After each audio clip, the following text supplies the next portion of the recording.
Okay, so the next stroke type that we talked about last night was independent strokes, which are using your mouths to play independently rather than doing double strokes together. They're going to play independently, right?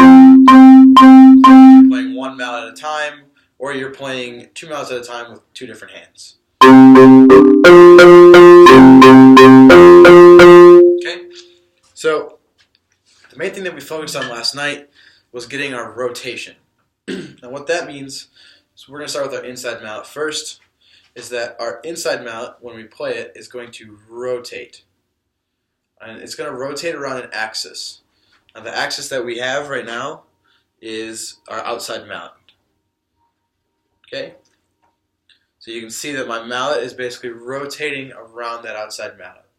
And what my wrist is doing is just turning, basically. All it is, it's pretty much turning a doorknob, just with a teacup in your hand. So you have a teacup in your hand and you're turning a doorknob. That's all it is. That's a rotation. Okay? So while we're turning, the outside mallet, it's not going to stay perfectly still because that causes tension in your hand. That was an old technique that a lot of people used to do, was they would keep it perfectly still, and that's pretty much impossible to do. So what I told you guys to do yesterday is to keep your outside mallet about halfway in between the keyboard as your inside mallet when it rotates, or as the tacit mallet. So the tacit mallet is the mallet that's not playing versus the mallet that is playing. So the tacit mallet is halfway in between the mallet that is playing. Okay? So if that makes sense, so the inside mallet, I'm playing with it right now, the inside mallet should be about halfway in between this outside mallet, right? So the distance between the inside mallet and the keyboard is about halfway in between, or the outside mallet is halfway in between that distance. Okay? So, in order to play these strokes, we're going to have to focus on rotation. What we've been doing so far is using wrist motion, this kind of motion, right here, which is great for double stops, great for everything else. It's awesome. We use it in two mallets too, right? Wrist motion. But to get a stroke out of here, if we used wrist motion, we would play both mallets at the same time, and we'd have to like turn one mallet up and then rotate, which causes some tension and makes your hands look very weird because this does not look normal, right? This doesn't look normal, okay? So we keep our hands nice in the same place that we were in before, and all we have to do is take our hand and just turn it. That's all we're doing. We're just turning our hand over. And in order to strike the keyboard, you just turn and then force down. That's all it is. So it's the same concept as using your wrist, pushing it down, except for you're turning your wrist. Turning your wrist in order to do that motion. Okay? So test it out on your own. It's the same with both mallets. Getting a nice rotation out of both mallets. You can see my outside mallets are not perfectly still. They're not going to be perfectly still. That's not possible. It's also probably not a good thing for your hands right now to try to do. So just try to practice this very slow. Try to practice this turn motion. You're going to see my outside mallets are moving a little bit. Practice this turn motion so you get used to doing that. Used to rotating.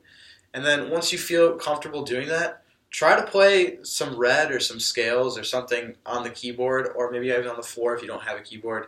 Just kind of move around with it, right? So if I were to play red with this, it would look like this.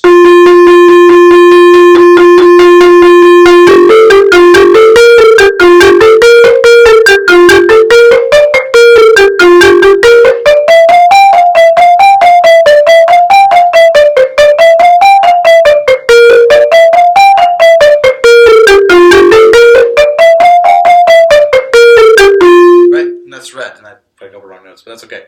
So just try to practice getting those inside mallets independent from the outside mallets. And vice versa, you're going to practice doing the same thing with the outside mallets. Now the outside mallets are a little weird, we talked about this too, because you can't really turn your arm over this way very easily. This isn't very comfortable if you twist your arm that way.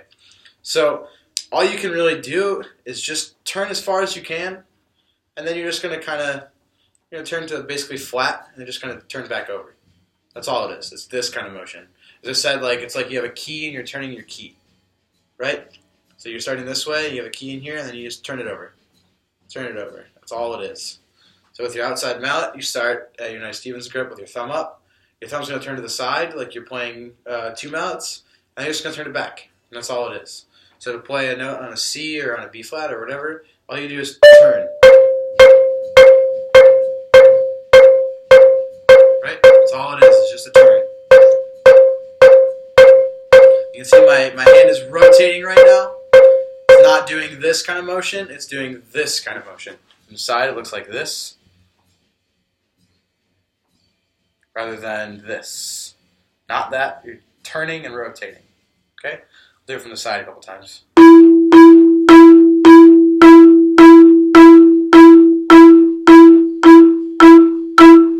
So get in front of a mirror, check these things out, and just try to mimic what I'm doing, and try to just look at your hand and see if you're doing exactly what I'm doing. You can get the same sound quality, you can get everything the same as me.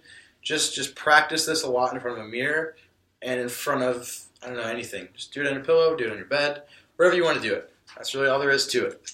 And we'll be learning some more stroke types too as we go on. But those are the main stroke types that we're going to be focusing on for the next couple of weeks because most of our exercises use those stroke types. Cool.